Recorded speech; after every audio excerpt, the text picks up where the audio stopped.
Hey guys, this is going to be a quick tutorial showing you how to achieve this really cool transition using the sky as your starting point, and it's really unique because you can pretty much merge it into any clip and blend them together seamlessly. As always, if you guys like the tutorial, click that thumbs up and subscribe because I'm going to be making some more stuff in the future. So now let's look at the footage that we're working with. The first one is of a bird and then it pans up to the sky, and the next one is of this guy doing a front flip, and then I think he does a back flip later on as well, and then the third one is of a girl running. You'll notice that in all these shots there's some portion of the sky that looks similar to each other, and that's going to be very helpful when you're trying to blend these together. So all you have to do to start is pretty much pick your first clip that you want to start with. So as you notice, this first shot I'm panning up to the sky, and what we're going to do is select a point where we want to start this transition. So I'd say like right here when I start panning up, I'm going to click there, and then I'm going to drag my second clip that I want to transition into over the top of it. What I want to do is match the sky with the sky. So notice that this clip is right side up. I need to flip this one upside down. Simply change that rotation to 180 degrees, and we're going to drag this second position marker down, and that'll drag it up to here.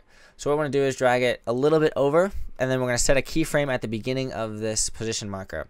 And then we're going to go to the end to where that clip fades out at, and then drag this all the way down. Or you can click the reset button to pretty much reset it back to its original position. So with that said, we have this going on. It's a little transition coming into like just like that. So what we're going to do is right click on this second keyframe, go to temporal interpolation, and click on ease in. That'll pretty much smooth it out for you. It's coming in a little bit faster than what I like, so I want to pretty much click the bottom one, set a keyframe at the beginning of the position, and then go to the end where we want it to transition to, and then pretty much drag this down a little bit so that it transitions nice and smoothly with it, so that looks a little bit better. And we're going to right click on this one and go to temporal interpolation and go to ease out. And now we have to blend these two together. As you can see, there's a hard line here.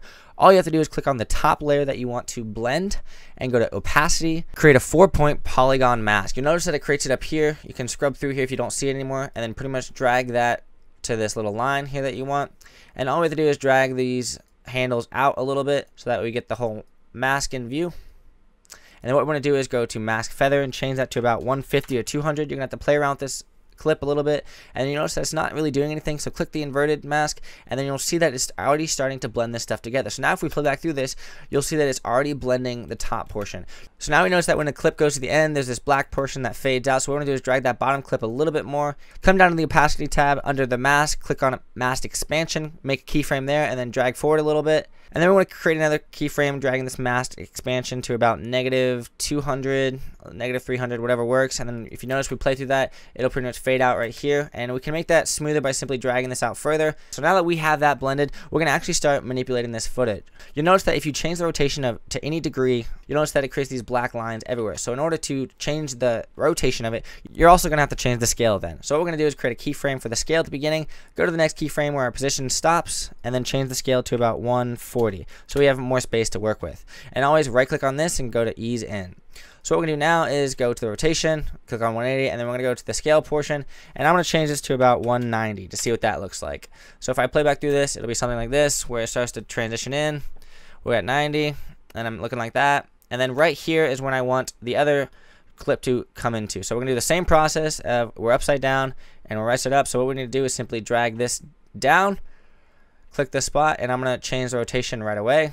So I'm going to go like right here, change the scale to about 125, and then drag that down a little bit. So that's our starting keyframe. I'm going to go to the beginning and then set keyframes for position, scale, and rotation, and then go forward a little bit.